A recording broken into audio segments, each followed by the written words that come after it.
My name is Darren Henry. I'm a Professor of Finance in the Department of Economics, Finance and Marketing in the La Trobe Business School. My award was for what I call bringing the real world into the classroom, which was based predominantly on doing sort of group-based authentic simulation activities, reflecting the sorts of, or one type of work tasks that students may do when they go out and work in the finance industry.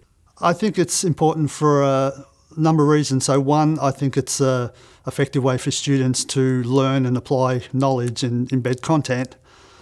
And I think that's a real benefit. It's also really useful, I think, from the employability aspect, which is what La Trobe's trying to focus on. It's effectively showing students the sort of, or one example of a work activity they could well do working in the finance industry.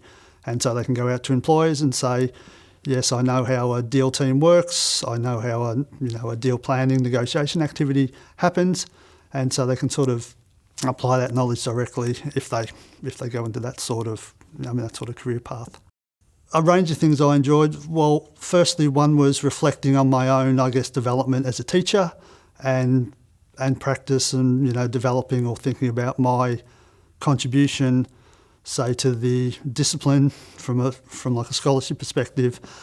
And what I really sort of enjoyed sort of looking back was reflecting back to the scholarship of teaching literature, and sort of identifying that my sort of what I was trying to do in the classroom kind of was really well aligned with sort of best practice sort of teaching and learning activities in the scholarship of teaching literature, which I didn't actually look at the time, so that was very satisfying, knowing my thinking was sort of aligning what experts were thinking. And I guess the other great experience was actually engaging with a range of people from the like the educational services team and getting some really good sort of mentoring and feedback from experts in teaching and learning.